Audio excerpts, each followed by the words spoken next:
when you become, sounds so gross, but when you become number one, you're the same guy. Like you want to help people. You want to like, whatever I can do, here's what I'm doing, this and that. Like when you're like not at the top and you're helpful to people, everybody's so into it. Oh, he's such a great guy. This, right.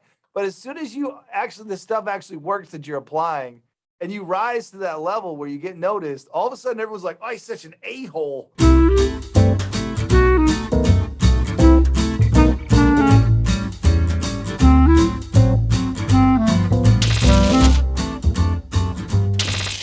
Cash and not cash, in my opinion, doesn't matter if you don't have contingencies. So, it's the same thing in the long run. It's just a matter of speed of close. And speed of close, maybe the client saves $2,000 to $5,000. So is that worth it for cash over non-cash? So that's one aspect I looked at there. But for highest and best, I've never been a big fan of it for two reasons. Number one, I think you're always going to leave money on the table. It's always going to happen when you go highest and best because if you're in a situation that's highest and best, you're in a situation that's multiple offers. If you're in a multiple offer situation, more likely than not, you have people that have bid on other homes and have not gotten them. So they may be willing to do more than what they initially put on the table.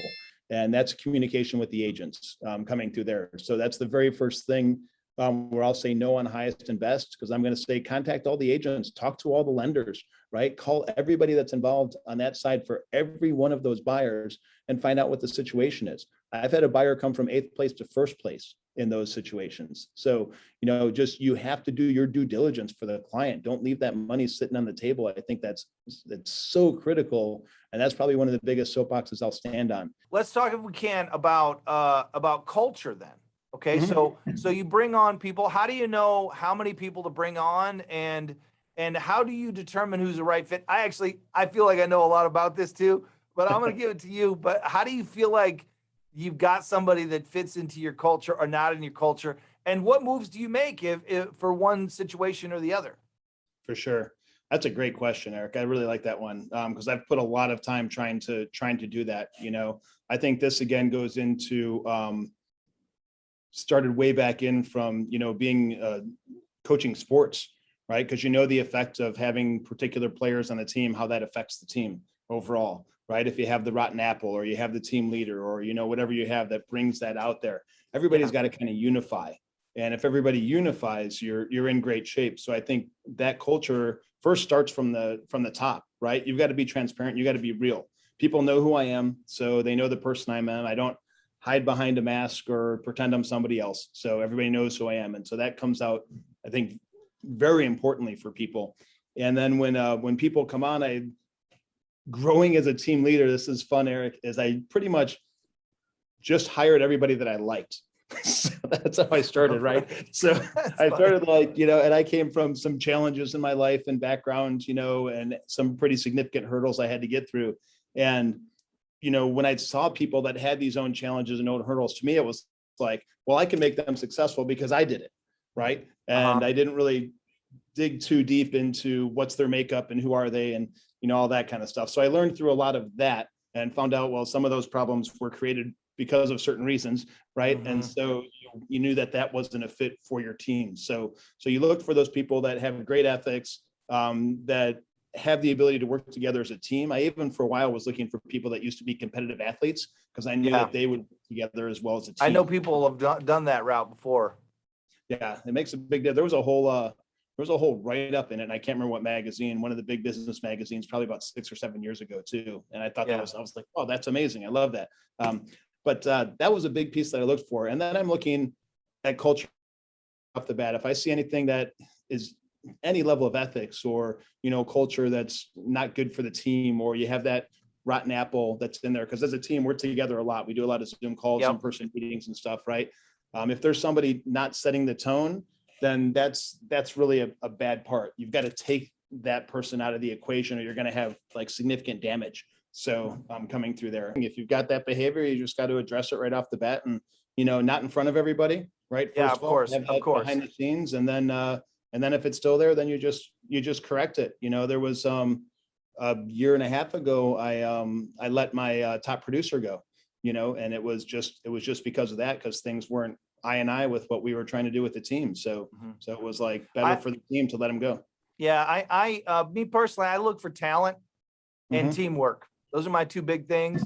And then Yep. I try to take me out of it, right? I try to take, I always like, I work under the reverse triangle where I'm the bottom, and my job is to try to help lift everybody and make their jobs easier and make them happier. And you find talented people that get it, that are team oriented, and then you let them be in charge of their thing, right? If you have that in your organization, it's not sales based. Like you got to find a way to let people be a part of the victory by adding their stuff in there and valuing what they bring, even if you don't necessarily agree with it. You don't always have to be right to be a good leader. Yeah, I agree 100%. And you've always Yeah. got to be open, right? The people on the team have to be open, but as a leader, you've got to be very open, right? What are the ideas? How do we brainstorm? We have a leadership group within our team. So I have senior team members, and then we have pods of agents beneath them. And so the pods come to the senior team member first, talk to them, but the senior team members get a different level of training and reach. And, we have a call Monday morning. We have a leadership call every day, and we go through everything with the team. What can we do to evaluate here? How do we get all that brainstorming in and learn from everybody? If How, one how mind long doesn't did it take you to build? I've just jumped in the last couple years, last 2.5 years, I've jumped up to my size now, which was 15. Usually I sat right around 3 or 4 people on the team coming through. And then with the 15, it's been a little bit of a stall on the 15 because I've let a lot of people go in the process as well. Right. Yeah. And so it's like filtering to find that right fit coming through.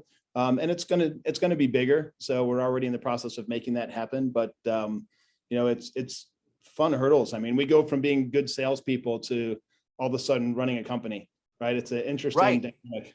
Right. That's fascinating, right? Because you got a lot of power behind your stuff. You're like, hey, I'm going to do this. Let's everybody do that. And they go, okay. And then it's like, it's pretty awesome. It's Right. pretty awesome. Yeah. It's hard to hold it together sometimes, right? How do you do that? How do you keep your top people that are on your team? How do you keep them engaged and happy? I mean, that's tough, right? Because the best people think they're better usually. Yeah, I'm lucky enough that I haven't generally lost my top people unless I let them go. So, so that's been really good. So I've been able to keep that. And a lot of that, I think, is the culture. The team says it a lot that we're like family. So I think we see a lot of that. The other part is I truly want everybody to succeed. So I make sure things are in place. So if they are doing a great job and they're going through, I'm going to put them in a position that it's going to benefit them and make smart business decisions for them to stay here as well. Yeah. I'm always surprised. I almost feel like it's a superpower. I think you have it too, where like, do you ever get jealous of how, this is such a setup question, but whatever. Do you ever get jealous when an agent's doing really well, making a lot of money? Do I ever get jealous of that? I think I become more, I don't know if inspired is the word, but I become curious. So I'm like, so what are they doing differently, or what are they putting together? And is what they're doing sustainable? Right. But you're happy for them, right? Oh, of course. Yeah. That's what I mean. Like, like I feel like that's a superpower where a lot of people do, they just get straight jealous. They don't want to admit it, but they do. But really, like, that is your their success is how you define whether you've done a good job or bad job. That's the bottom line, right? They're coming to your team to make more money for their family. If by being in their team, they're making more money, that means in a way, they get the credit for doing all the hard work, but you're a part of that, right? That's a real true reflection of your leadership. Yeah. And the ultimate goal, Erik, is, I sense this from you as well.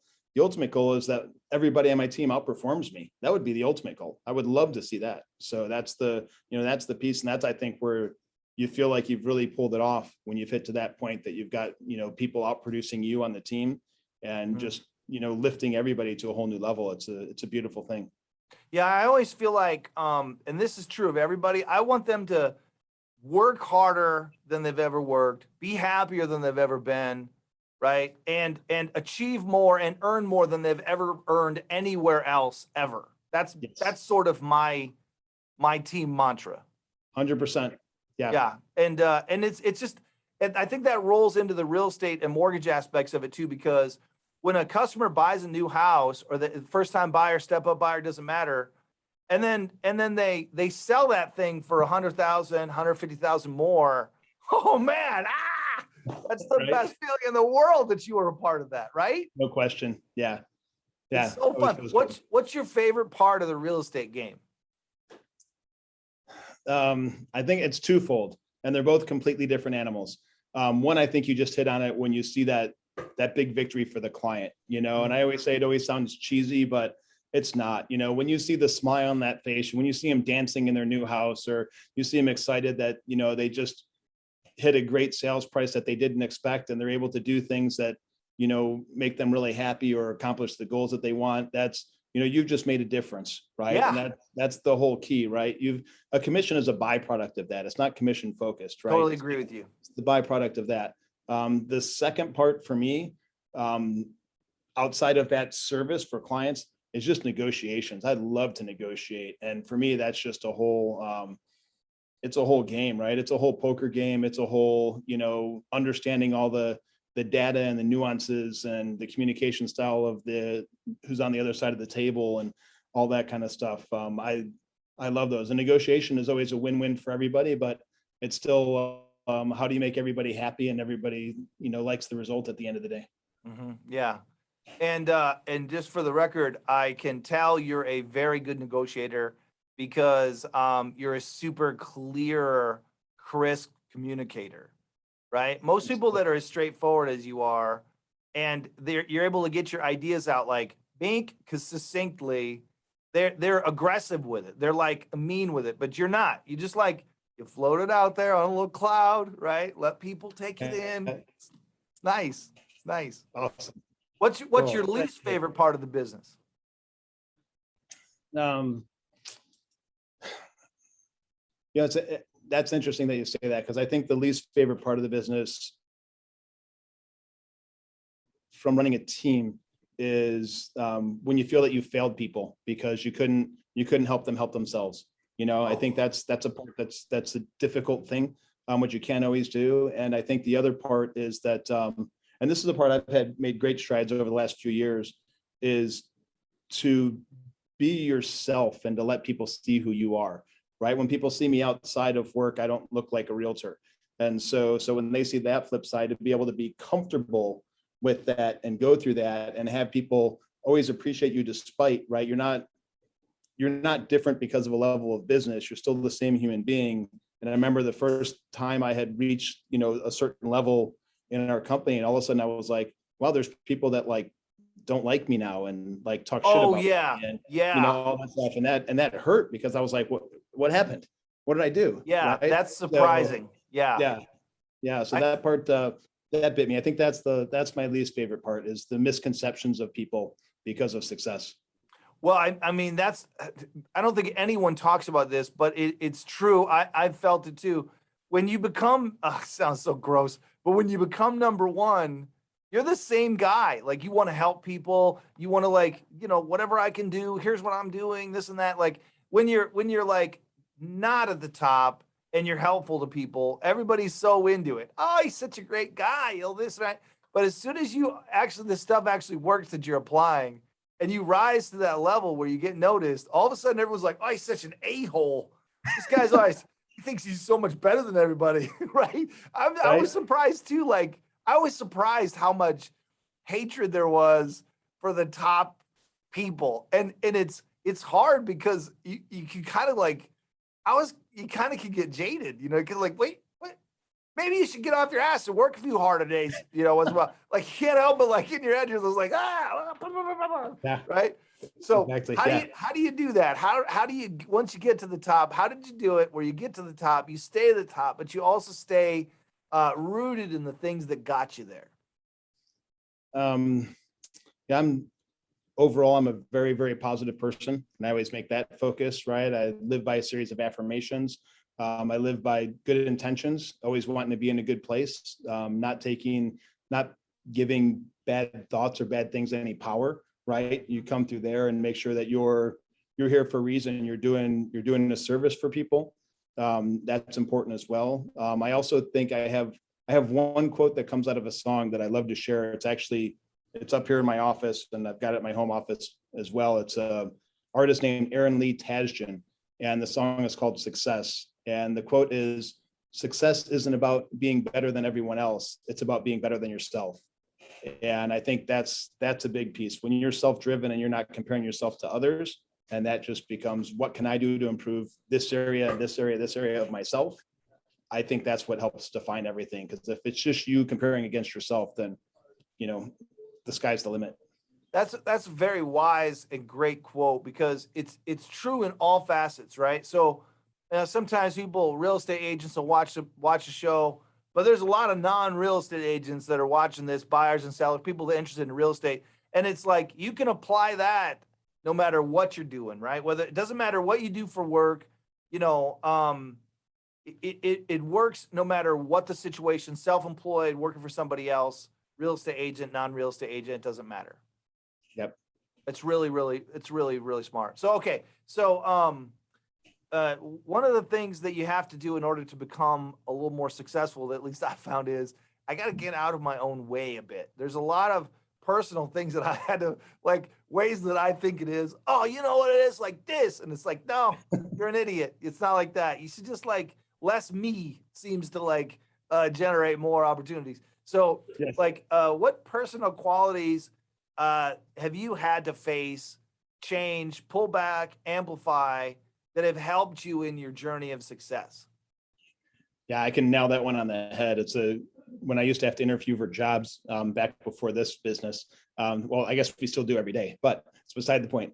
So back in this business, I was always asked a question: what's your strongest trait and your weakest trait? And it was always the same thing. It was perfectionism. So, for me, it's just, control, and, you're the only person that knows how to do it right. And, and all of that aspect, and being able to get out of your own way, because that's not true. And the best leaders are actually people that surround themselves with people that do it better than they do, whatever that aspect is. And so coming from that realization, at first it was like, okay, I can let this go. And if it's 80% or 90% of what I want, it's great. The client's still going to love it, right? It's just my own beliefs and perceptions that change that, right? And so, but it's coming from somebody that does great work out of there, and so you appreciate what they do, and you get out of your own way. But I think that part, that control and that perfectionism, like OCD even, was the animal that was most difficult for me. Yeah, I mean, that's a great point, right? It's hard because you want to control everything, because in order to get a team, you have to do everything to rise to a level where you can pay for it or earn it or whatever the case is. And then once you get a team, you've got to count on these people to help with the overall big picture.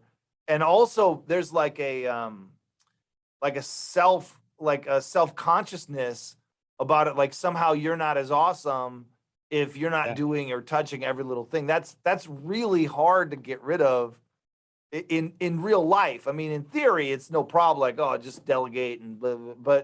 But you got to a certain point by being passionate about it and by being good at it, and you've weathered the storm through all the trials and tribulations to become some manner of successful that allows you to be in a position to have a team. And then all of a sudden you're sort of in order to go to the next level, you have to be willing to let go of every little thing. And you sometimes get to focus on the stuff you like, and sometimes you're eating all the frogs. Yeah. I like that, eating all the frogs. So that's well played. It's so true. That was, as we grew to this new level too, I knew that I couldn't be there for everybody all the time, or else I wasn't going to have a life. And so I had to get that change and bring leaders onto my team, right? Bring, team members that grew into leaders and have shown leadership qualities, and, give them a chance to take the newer agents to the team and talk to them and help train them and come through there, and then still always be there, but, just kind of limit yourself a little bit more and trust in the process of what you've created. Yeah. So now that you're at 15, what's your next level, and what are some of the things that you're going to, this is so This is like for like 6 people across the globe. How many? Hey, if you're a real estate agent and you want to grow your team past 15 people, watch this podcast. There's like 0.0006% of the people are going to care, but I care. It's fascinating. So when you from 15, where do you go next? And what are the things that you're going to have to learn or do better, let go of, or take on that'll make that next stage possible? Yeah, that's awesome because we're full force in it right now. You know, I've got I still have a real estate coach all the time, Bill Pipes from Tom Ferry's organization, and he's absolutely amazing, and he's helped me with this realization because I never felt I would have been able to get here. It was my glass ceiling, you know, and so that's been all of our work through right now. Because by the end of the year, I'll be at least 20 agents, you know, coming through. So there will be at least 5 more that come on. And, you know, running through all the stuff right now, my son who works with me too, and is amazing. He's been with me for 5 years now. He's 3rd generation because my dad was a realtor.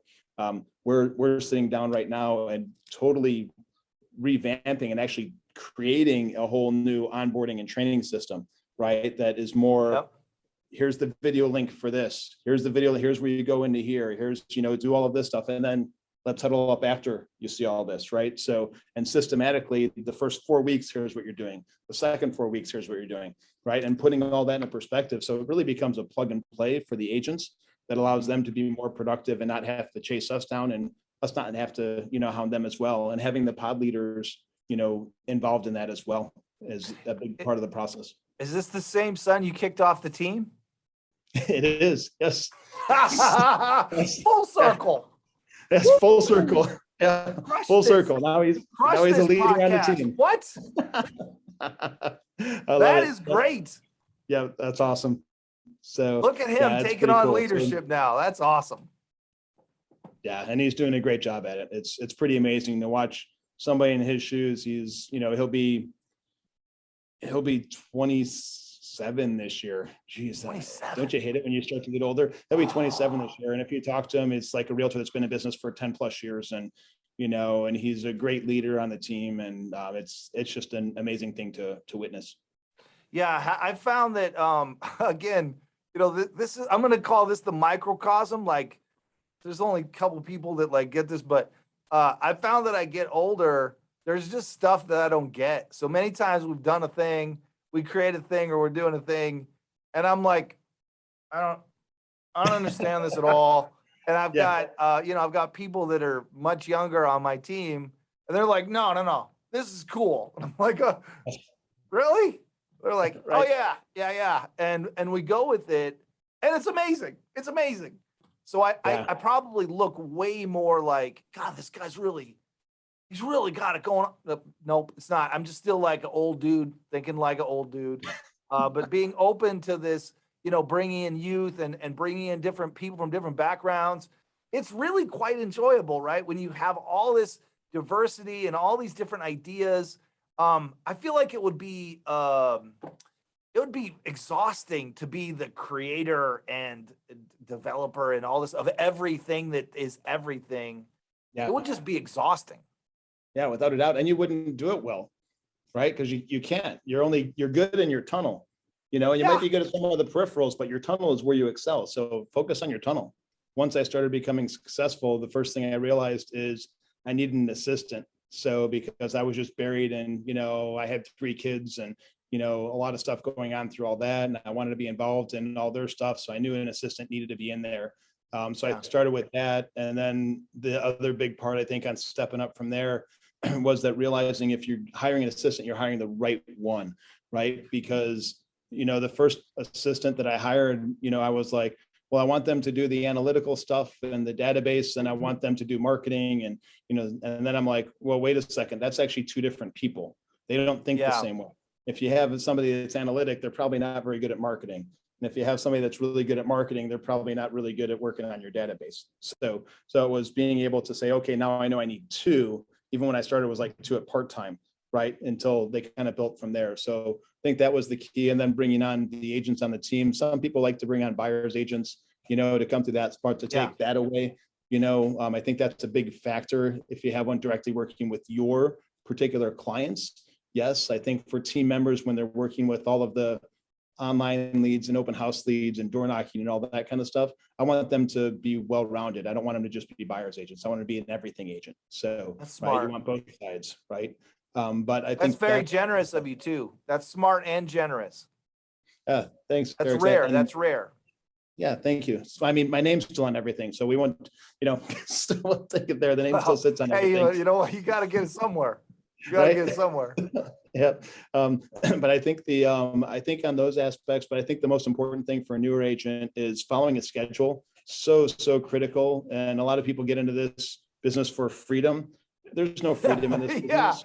Yeah. So, follow a schedule so you can have some semblance of freedom. So, so have a schedule, take days off for sure, and know your finances going in. Most people are going to come in this business, and in the first 6 months to a year, they're going to make nothing or lose money. So, making sure that you're in a position that you're prepared for that, and you can come in and be smart about not being so focused on, I have to get this paycheck because then your Right. service dips, right? Right. You're right. So if you stay focused on your plan and your service, the paychecks will come.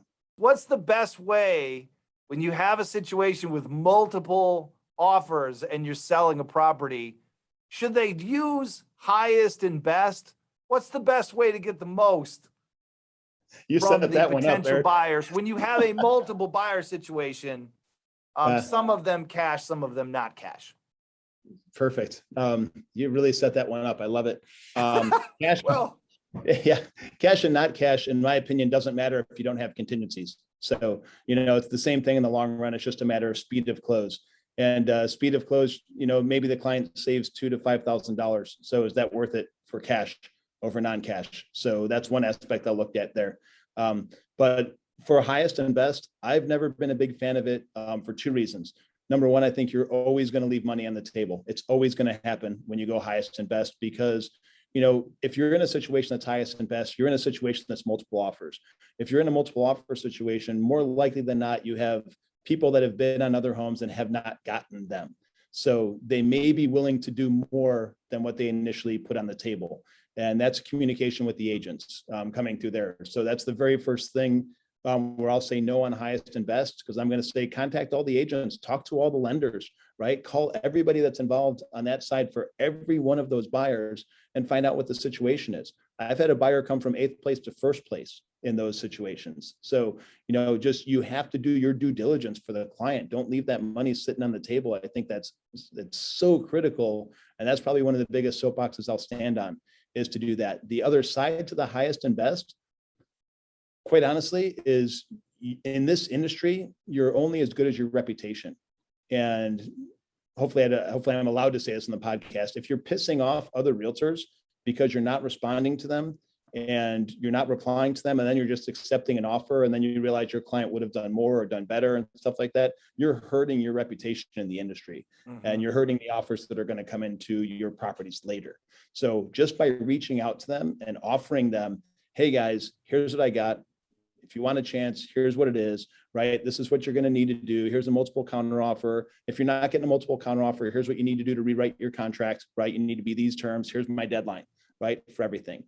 Just offering that to other agents has gone so far in my career that we tend to get that opportunity. So if we know the agent on the other side, and a lot of times we get the opportunity to be the only person to get the house in multiple offers.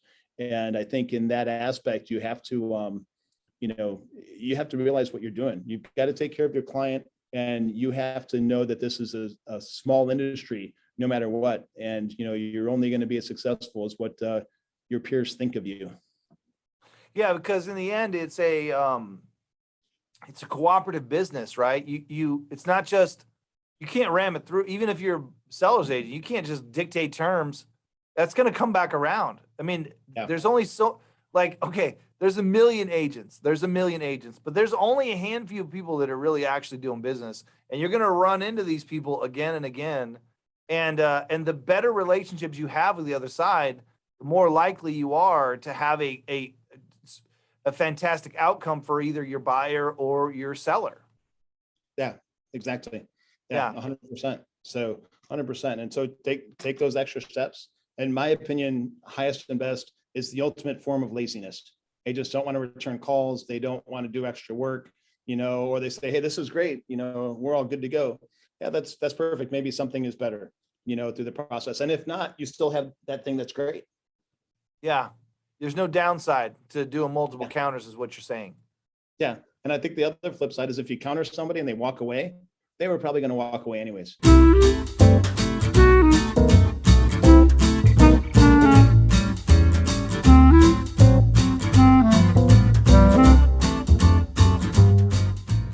Drop it a comment, like it, and subscribe.